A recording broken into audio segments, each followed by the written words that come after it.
Well, they do So say that everything worthwhile is worth waiting for. So we certainly are going to give people their money's worth. yeah, yeah, that is true. That is true. Awesome. So maybe I can start with a brief introduction myself, and then we can let Steve introduce himself. So a little bit about me. I'm a co-founder at Zenskar. So I'm a second-time founder. I've in my previous startup, I was the CEO, sold the startup to Ghana. It was a B2B SaaS business, primarily worked on product and tech there. Then moved to New York. I was head of product at a genomic startup in New York, and then eventually quit, partnered with Apoorv, who's my co-founder here, and then started building Zenskar. So at Zenskar, I primarily look at product and technology, and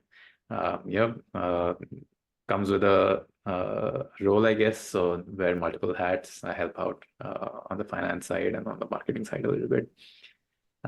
We have Steve here, who's agreed to join us. He's a founder of CFO University. He has been CFO at multiple companies in the past. I'll let him introduce himself. Well, thanks, Rob. And what a great topic, cash for the CFO. That's so important. But yeah, my background is I run CFO.University. I was a CFO in my background, and once in a while I practice and help out clients in some interim or part-time roles. But my real job is being the Chief Learning Officer at CFO.University. And the topic that you brought up when we talked about this is so compelling because it's a huge issue, a huge challenge, and really super important for CFOs and their companies to get over. So I'm excited to jump right in. Yeah, awesome. Great to have you, and especially with all the experience you bring. We try to be more, we try to have discussions around, operative experience instead of mostly theoretical experience. So it's great to have someone, who's seen it all and, especially spoken to a lot of CFOs in their time. So If you say maybe. seen it all because you're referring to my gray hair, I'd say I've seen a lot. Yeah, definitely more than me. Awesome. So maybe we can have the poll now. We can just get the audience's sense on, the topic that we are dealing with today is on cash flow management and how to stop cash leaks and how to drive growth from a CFO's point of view. So, it'd be good to get a sense of, what people what are the main challenges that people are facing in their current day-to-day, in their current companies that they're working at. Interesting response there that working capital is top of the list, and Yeah, that means there's some people are running into some short-term cash issues. So. yeah. So would love to hear your thoughts on this. Have you seen this? Well, I think what's happening, we've seen a bunch of challenges that, and we actually wrote about it not too long ago on the general challenges, and there was 10 of them that we came up with and used and found. And so 4 of those 10 relate directly to cash. And one of those is liquidity, which fits into the whole working capital piece. So, cash and liquidity on hand and a little bit of a struggle. There was also another, one of the other big issues was capital raising and the cost of capital. So if you think about, everyone's cost of capital has gone up with interest rates rising. That was one of the top concerns. There was also cash forecasting happened to be up there, which is one of your poll questions, as a key concern. And forecasting in general, but then forecasting cash kind of specifically.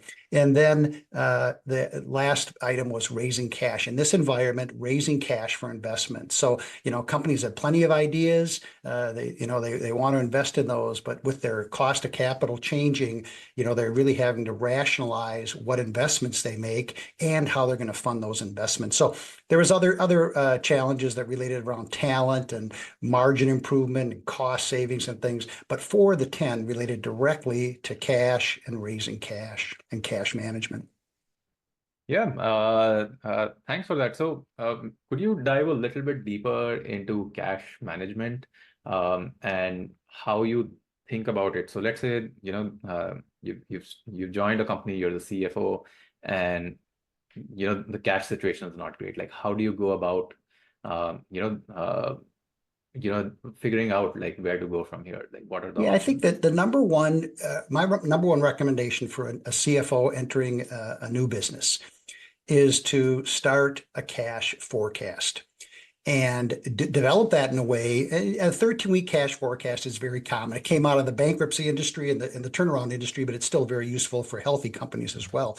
But if you use the indirect method for cash forecasting, it gives you just gain so much insight. One problem with and I'm a CPA, and one problem with accrual accounting, it kind of masks the cash part.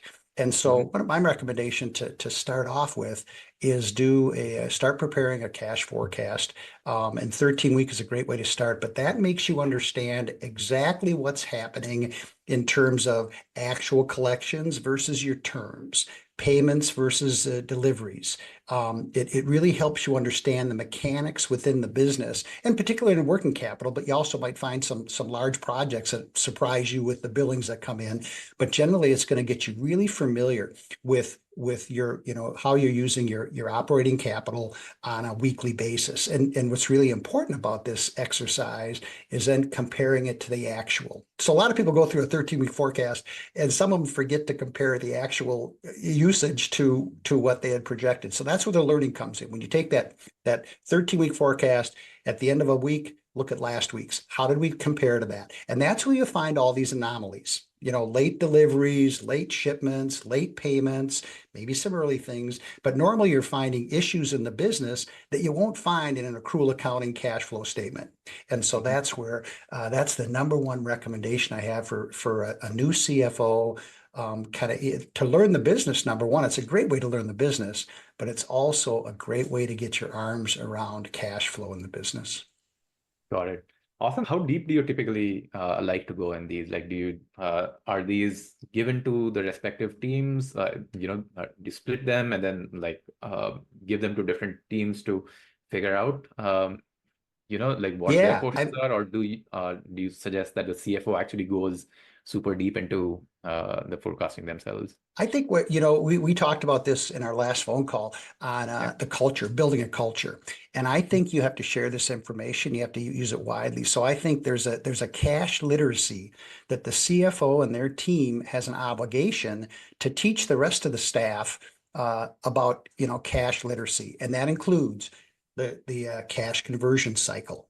It includes cash forecasting. It isn't about saving money, spending less, all that could be a component, but that's really not the focus. The focus is on wisely using your cash and training.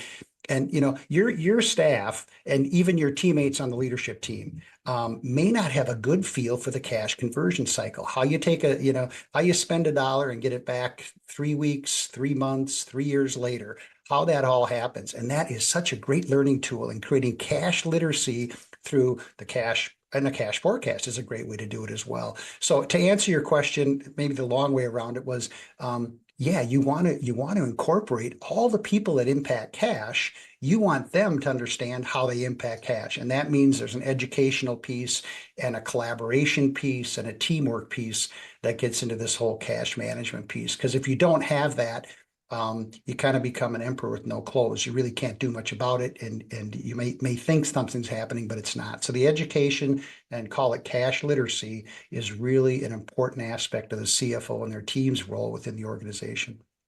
Yeah. And you mentioned you touched on a couple of things.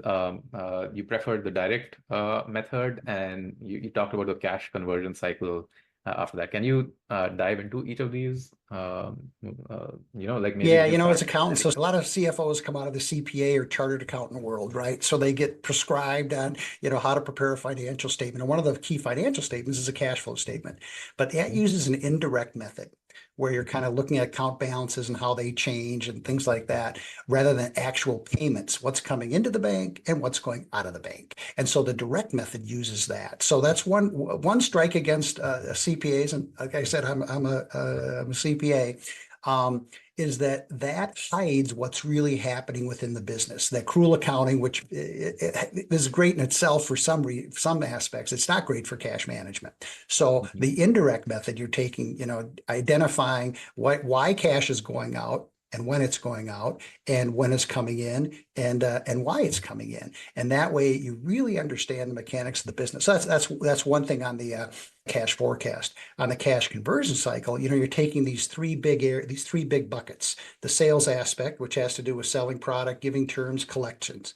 Then you have your whole middleware, the inventory part, where you're investing in inventory to convert into a final product, and that all takes time and money. And there's, in manufacturing businesses, a huge cost in that, and usually a big time frame. In service businesses, it may not be so great.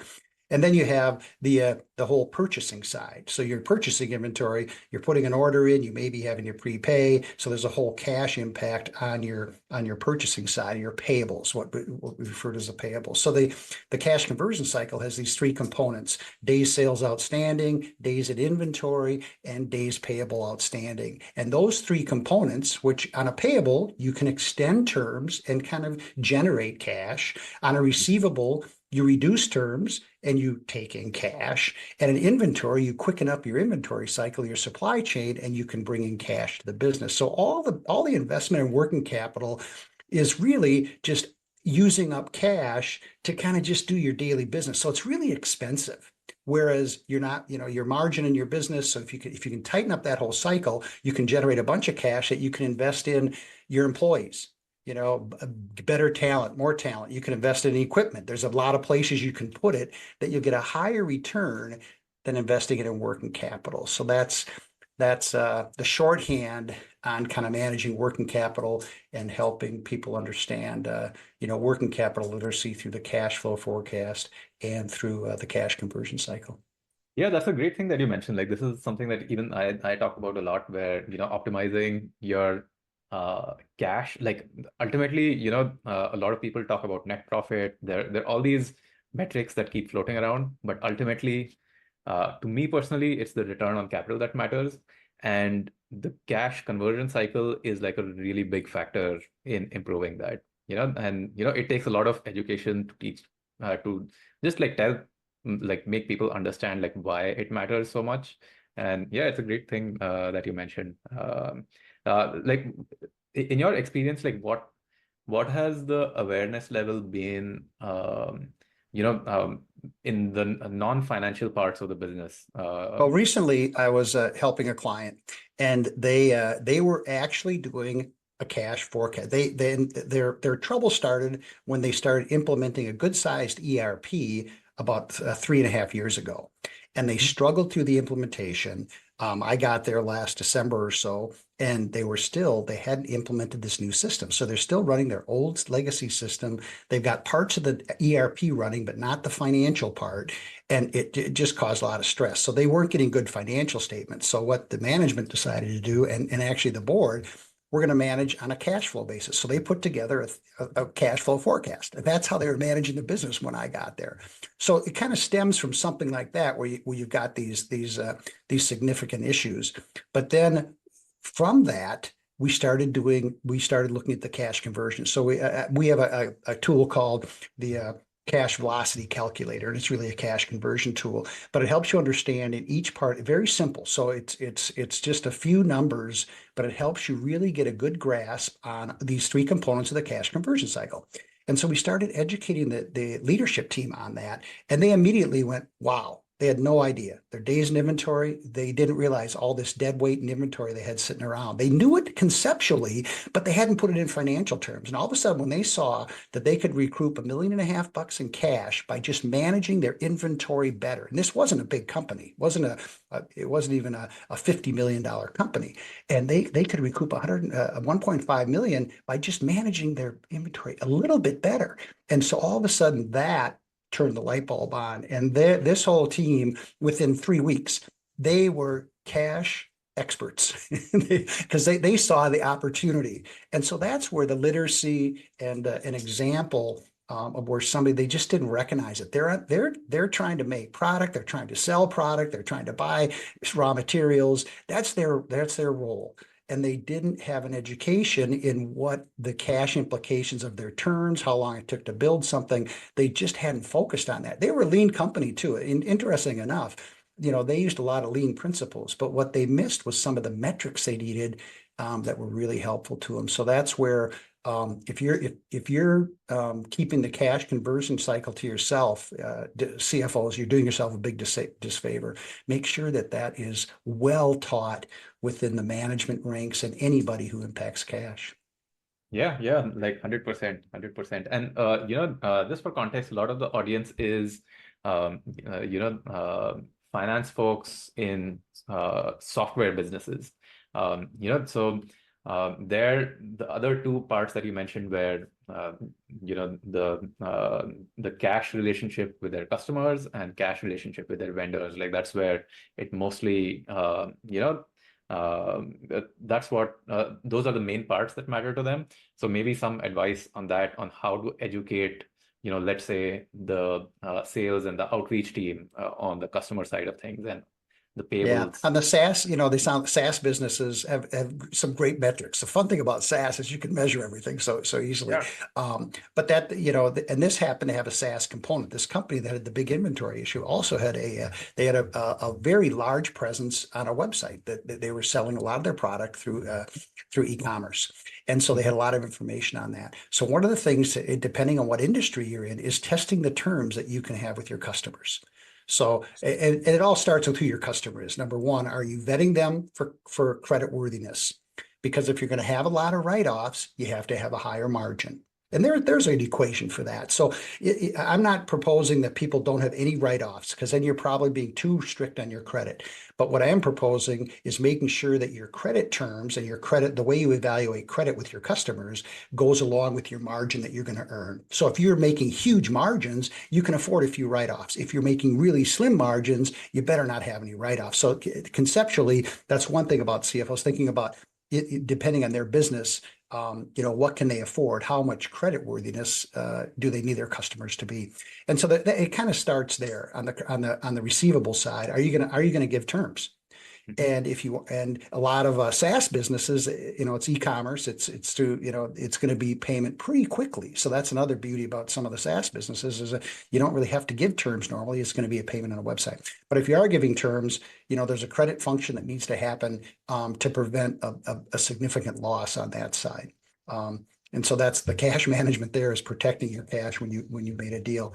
On the vendor side, that's a bit more interesting because a lot of times that's consulting roles. It's human in the SaaS businesses. It's people, and so you end up paying a consulting or advisory group or a technology company to help you, and those are pretty negotiable terms, right? And so the key there is, can they perform the service that they're going to sell you? Because payment usually isn't the big issue on that side. It's going to be, did they perform the service? So that's how, with the CFOs, it's always vetting the quality of the vendor. Can they deliver on what they promised? And the payments normally don't get in the way, because it's normally not going to be outrageous on the payment terms. But there's sometimes when you have a great relationship, you can use your vendors and your customers as a little bit of a bank. If you watch it right. I do caution people on that. I've seen a number of cases where when you're using your customers as your financing arm and you take in a bunch of deposits, a false sense of security on cash can pop up. And all of a sudden you look in the bank and there's a bunch of cash, but if you aren't selling a wide enough margin, that margin will whittle down that cash over time. And all of a sudden you realize, oh, our business model maybe wasn't as strong as we thought it was. So I always caution when I see companies taking in big deposits. I love them for the creativity and the ability to work with their customers, but they also have to make sure they have a margin. So, I'll roll this back to kind of where it all starts real quickly. And that is, you have to have good processes. So you have to have talent, systems, and processes, any cash management system. And that isn't just cash, it's for the whole business. And once you get to that, then you have the foundation to understand. So you have to have timely financials, good forecasts, great people, and when you're there, then you can get in a good cash management system, because then you can lever all that and create all the tools you need on the cash management side. And one of the biggest areas, and it's one of the 10 commandments for CFOs, is thou shalt know thy margin.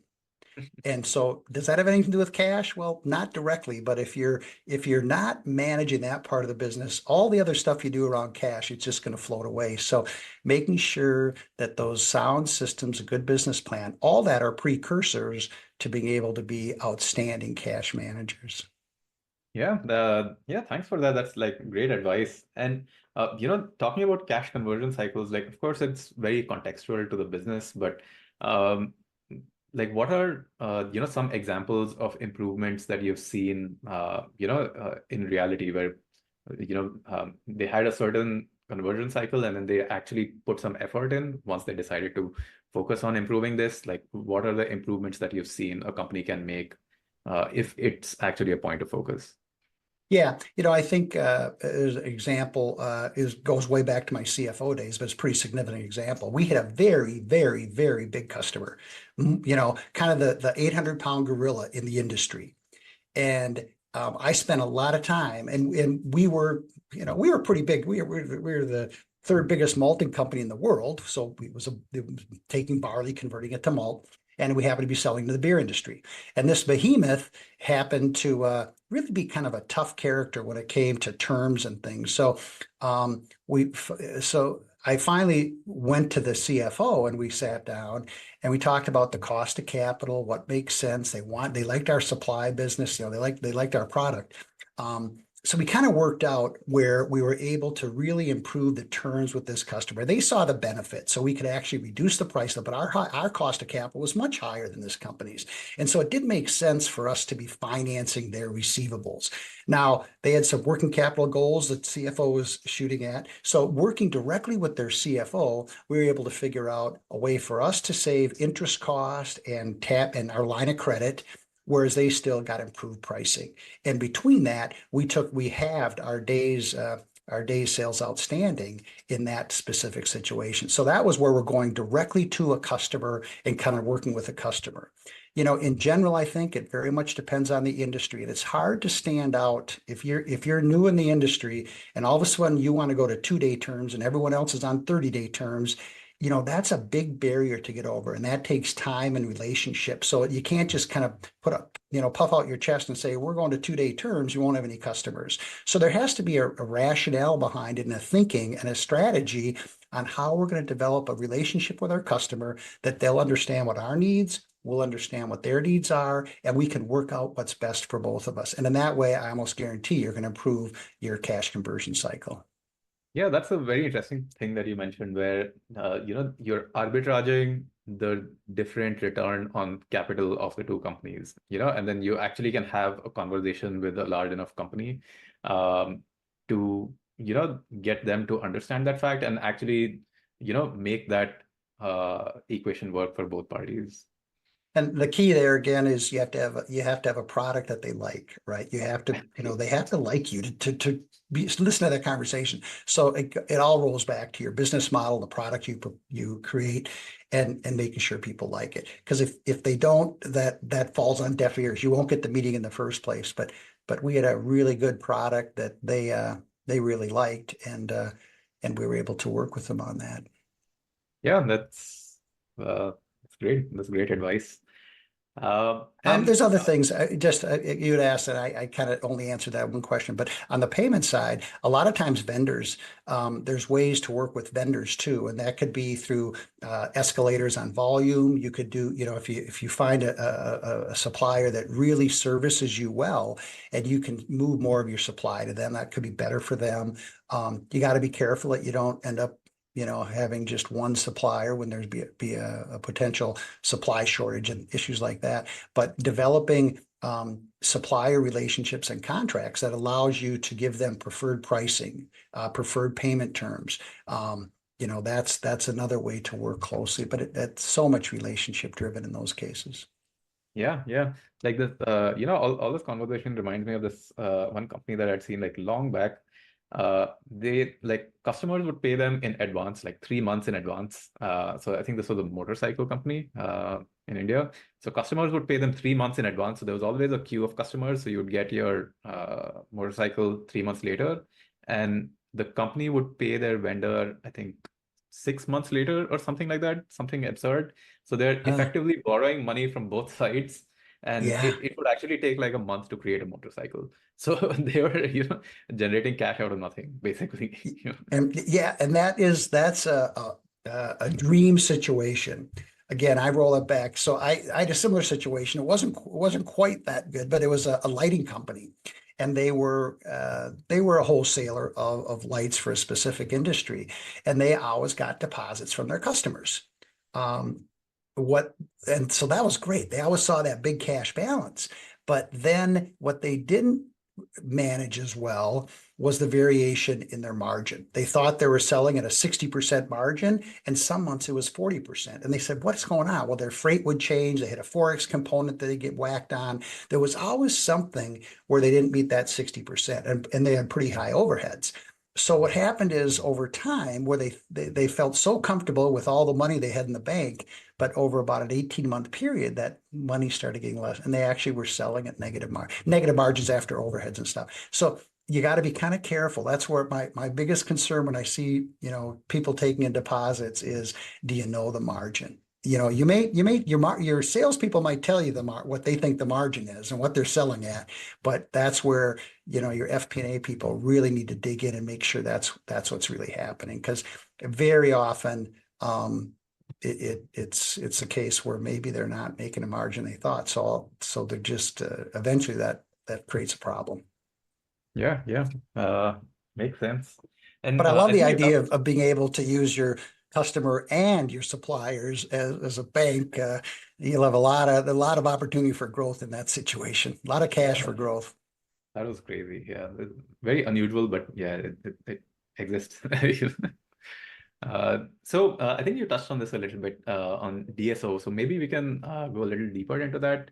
So this is, like customers exist, you're invoicing them like now what? In some cases, despite having some terms on paper, you're not getting paid on time. What are your thoughts on this? Like how do you Well, how that's, yeah, again, relationship driven, but it very common. If, your days, your terms will be, 30 days from shipment date.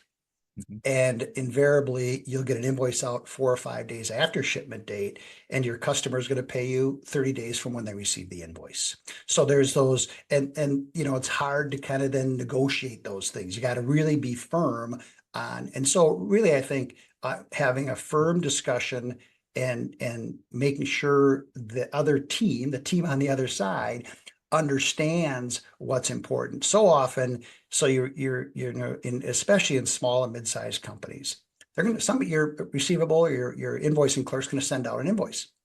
Mhm. And then what's going to happen is somebody on the receivable person is going to say, oh, they're late on this again.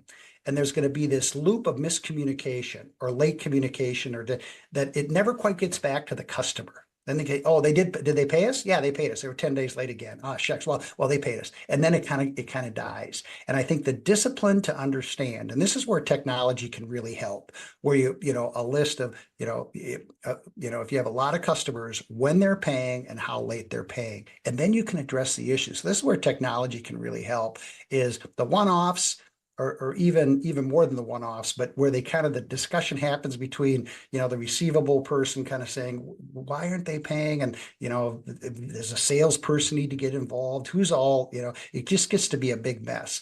And so if you can, very methodically watch those days outstanding, compare them to late payments, and then make a very strategic push on the ones who are late or significantly late and improve that, that's where technology can really help us. So that's one way, is just making sure you know the difference. And some of those, the customers say, hey, we pay every Wednesday, Mhm. or we pay on the 28th of the month. We don't care what your invoice says. That kind of understanding needs to really filter through the company, because then why is your salesperson selling them, 30-day terms if they're going to pay on the 28th? Because all that does is make your reports look bad. If you don't change the terms on that. So that's another area where technology can help in making sure that the terms are what the customer agreed to. And there's a lot of companies like that. You sell bigger companies, they're going to tell you when they're going to pay you. And so you can either fight that and have late receivables all the time and be mad at yourself, Or you can say, we accept this, or we can accept this because it isn't outside our terms, but it's not going to be what we normally sell. And we've got to be prepared for that. And we don't want all these exception reports popping out that just waste our time. So, that kind of taking that type of noise out of the system can really, really be helpful. Yeah, yeah. Makes sense. And yeah, like DSO is something, that tooling like definitely helps with. So what are the best ways that you've seen technology has really helped with managing receivables? Yeah, well, I think so. This is a poll question. We'll let people Yeah, want we like then to be able let to give people that. take the poll, Yeah. and then I can address that question once people have taken the poll.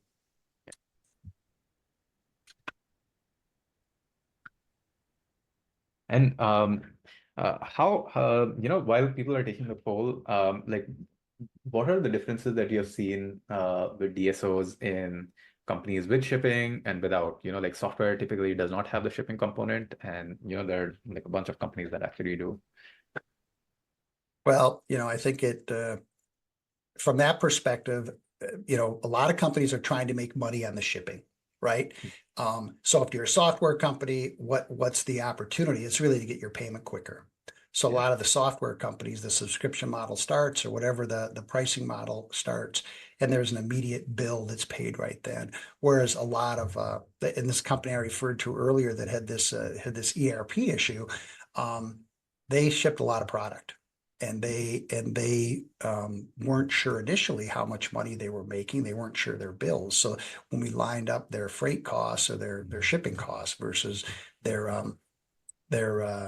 actual what they had charged a customer, there was some P&L to be made there. There was some income to be made, and the cash flows were out of sync. So there was a few different areas, and I think that's where the complexity of a manufacturing company needs to take that into consideration, and where a SaaS business can be pretty smooth from a billing standpoint, collection standpoint. It all happens it all happens a little quicker. Where they're running into problems is people on the subscription side, and we talked about this in our last conversation, is people don't want to pay for a subscription they don't use. And a lot of subscriptions don't get used.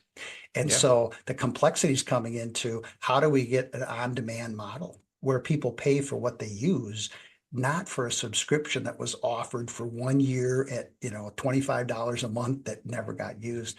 So I think that is going to be a huge opportunity for technology, because that creates, now you have a user interface. Now you have a customer interface that's got to tell you, here's the product I'm taking. Now bill me for it.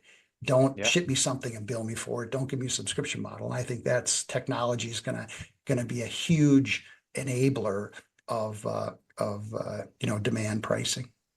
Yeah, like now that you mention it, so we actually we see a lot of this, right? Like what we specialize in is in billing software that helps automate recurring billing, especially the ones that are variable. And this is like sort of exactly like what you're talking about. And in fact, like there's a question from our audience, so maybe I can just like pick it up right now because it's in context. This is related to the cash flow forecasting that you had mentioned way back. So Richard says that he's from a company with a usage-based pricing model, and we're finding it challenging to accurately forecast cash flow due to the variability in customer usage. Do you have any advice on improving the accuracy of projections in this context? That is a tough one, but I think in the sales process, so this actually starts with the sales and marketing people. Can you put guardrails on volume? And Mhm. can you give some incentive? And that's not what the customers want to hear.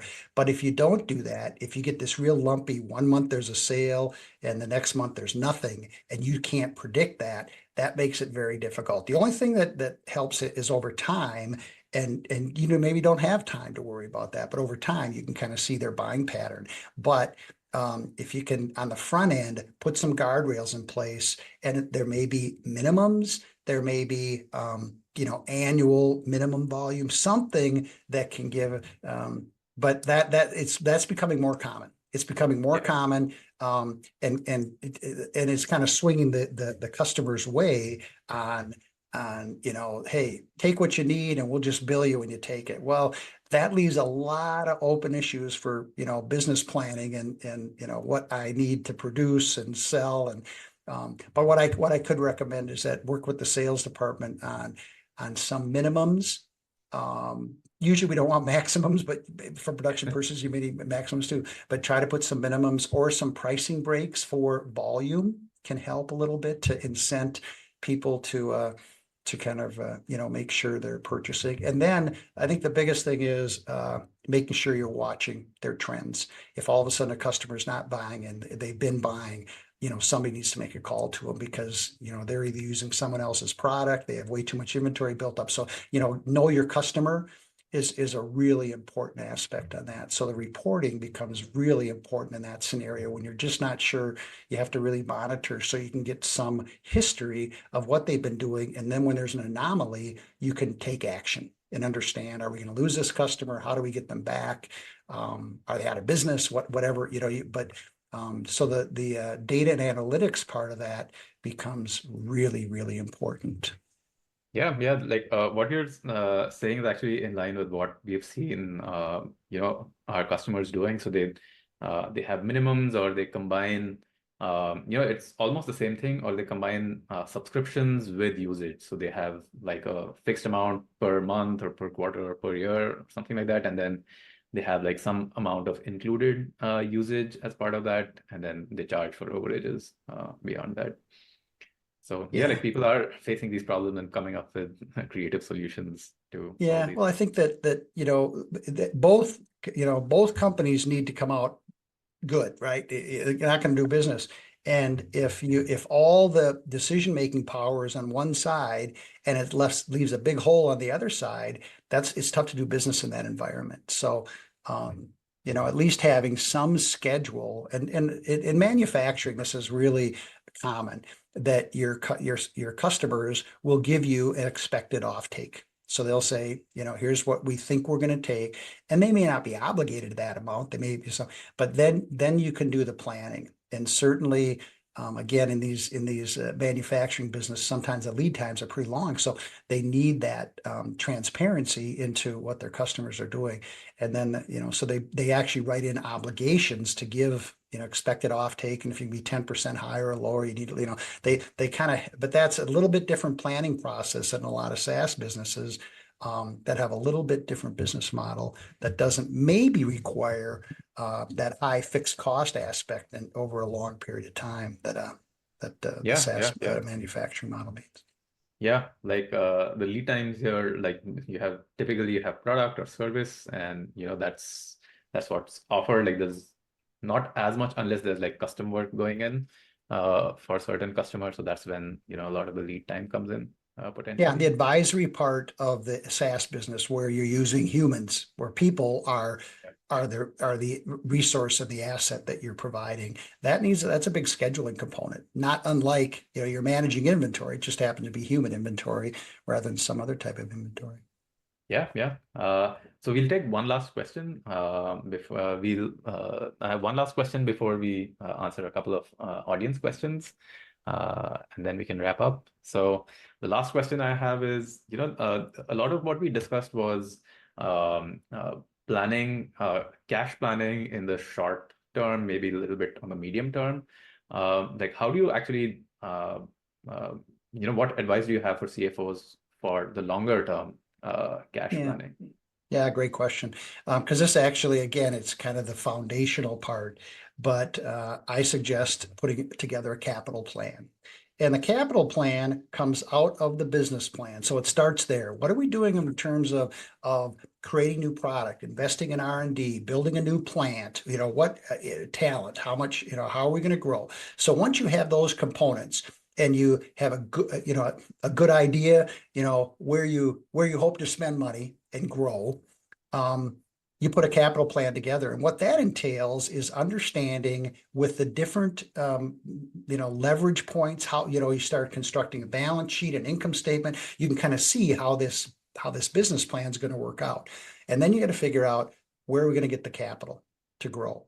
So do we have a good banking relationship with will our commercial banker lend us against real estate, or are they just going to give us working capital? So understanding, what assets you're going to acquire and in your business plan and how that's going to grow and how you're going to grow, and then how you're going to fund those. So you match up the assets with the type of funding. So if you're going to hire a bunch of people, because you have a big growth plan, a bank might not look at that and say, we'll fund that. You might have to go to the equity markets. You might be able, again, we talked about customers and vendors. So this whole capital plan, and usually I would suggest people do that in a 5, it has to match your business plan. If your business plan is only 3 years long, it's hard to do a capital plan longer than that. So you start with your business plan, sketch that out, get your financial picture about the balance sheet and the income statement, and then you can kind of put together how you're going to fund that, and then create your cash flow statement from that. So, but really important, because it makes people, you'll know right away, boy, we don't have access to these markets. With our business plan doesn't allow us. A bank's not going to take on this type of activity, so we're going to have to find a different way. So then it starts getting you talking, and some of that could be raised through your cash conversion cycle. So you could find working capital, invest it more long term, but you got to be able to save the working capital. One thing we didn't talk about that you had mentioned earlier, and it kind of comes up in this whole point, because as you're growing, we talked about growth.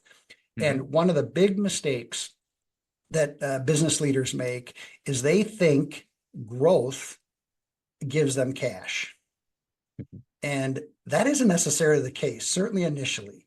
And so growth can actually be a big stress cash a lot, not just in working capital, but if you're going to, hire more people before you've actually made the margin. So one thing, that business plan that has huge growth, that's when the CFO is really important, because they have to understand how that growth is going to impact their cash abilities to fund the growth, by different component. And that will come out of a capital plan, but even more short term, if you have big spikes in sales, how that impacts working capital and needs there. Really important. And most business leaders say growth, it's great, fantastic. And somebody has to look at the cash part of that and make sure that there's the cash to fund it. Yeah, like seen overspending on sales or marketing or just ads, and without knowing whether it's actually going to have any results, it's classic. Yeah. Yeah, there's a balance. You can do your R&D and your marketing, but if your sales engine isn't running yet, then you don't want too long of a timeline. So that's another area where watching, hey, we got these great projects going, but how are we going to realize sales on them? And making sure that gap doesn't get too wide, because that can gobble up a lot of cash if you're not careful. You have to start realizing sales at some point.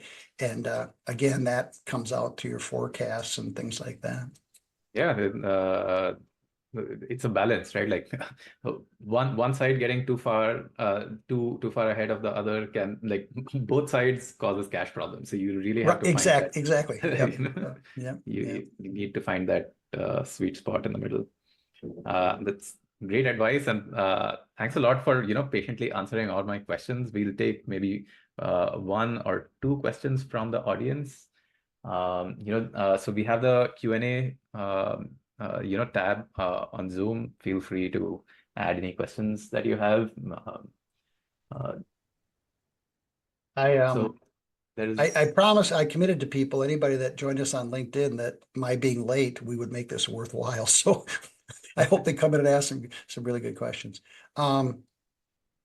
Yeah. So Megan, I think we took on Megan's question. Yeah. Revenue leakage. We took on our company. Yeah. So Anna asks, our company operates globally with multiple subsidiaries. We've noticed inefficiencies in our intercompany cash flow management. What best practice? Boy, we had a really complex structure when I was at the malting company. We were operating in 4 different countries, and there was no subsidiary relationship. They were all separate operating entities, and we didn't have a global entity over it. And that was a struggle. That was a struggle because of Forex. Foreign exchange kind of created real problems with us. We had operations in the UK, Canada, the US, and Australia. And, that was a huge issue, but we didn't, how we manage the cash is, the finance directors and I had a monthly phone call, and we made sure that any intercompany business we were doing was, was settled on a specific day. So we made sure we didn't transfer every day, but and if somebody was going to be cash short from that, we made sure that we made it up through our bank lines. Intercompany cash flow, that, that is I don't have a great answer for that, but I think, putting your heads together a little bit, make it simple, and intercompany should be the easiest stuff, right? I mean, that's you don't want to be having problems in intercompany, because that should be the easiest stuff everyone agrees on. Because if you can't agree on that, then you're dealing with customers and suppliers and how are they acting. So I would say put your heads together and figure out, just get a list of problems. And intercompany, unless you have restrictions on moving money between the countries you're operating in, unless there's banking restrictions on that, that should be something a good finance team can wrestle down pretty quickly. Yeah, so like a short term. And Anna, I'm happy to talk to you about that too, offline. So short term sort of like line, and that can offset any intercompany challenges in cash, right? That's good. Maybe next we can take Abigail's question. So she says, we are at a scale up that's considering taking on debt to fuel growth. How do you recommend balancing the cash flow impact of debt servicing with the potential for accelerated growth? Are there specific metrics we should be watching closely? Well, I think the big thing is, do you have a bank that's willing to believe your growth plan? So is your growth plan, so figuring out, this comes in the capital planning process, is the growth something that a bank will fund? And if a bank won't fund it, are you prepared to go to the equity markets?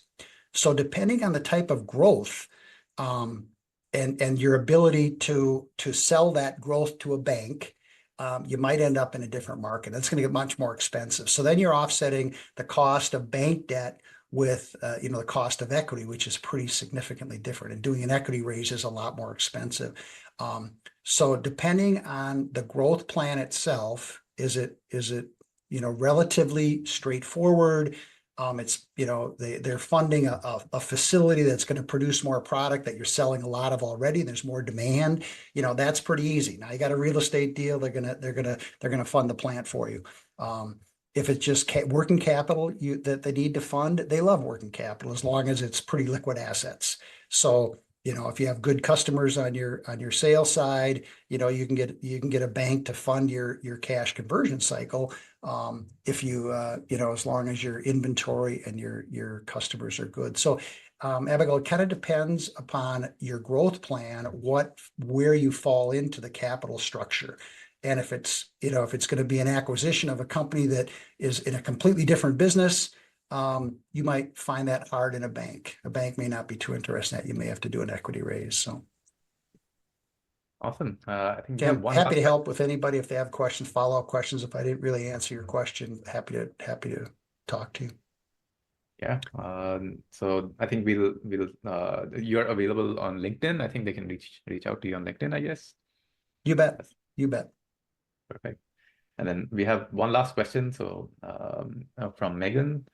So she says, our company operates in an industry with long sales cycles and lumpy revenue. How can we better manage our working capital given these conditions, especially when it comes to vendor payments and resource allocation? Yeah. That's again, if you have good customers and your inventory is high quality, a lot of times you can get a bank to fund that. As long as they can give you good advance rates against your receivables and your inventory. So that means it's fungible and highly sellable inventory, whether it's finished goods or whether it's raw materials, and then where you can get lending against your receivables. So the key is to show that people pay you, right? If if sales don't turn into collections, then you got a problem if you're writing off a lot of it. But if you have good quality customers, you can get 75, maybe if you're really aggressive, you might get 80%. on the sales side, on the receivables. And then you can get the inventory side, depending on the type of inventory, maybe 50% or 60%. So you can get a working capital loan to fund a bunch of that. And then how you have to top that off. If your growth is exceeding that, and you're not able, that doesn't really help on the funding side. Then you're looking at something else, either some other kind of higher price debt financing or potentially an equity raise. Again, one other area to look at is, can you change the terms with your customers or vendors? And that means will your vendors want to finance you? Is what it comes down to a little bit for longer periods of time. And do you have customers who are ready to prepay? So there's a few different ideas there that you can tackle. But that's a tough situation for sure. Where you can't really forecast.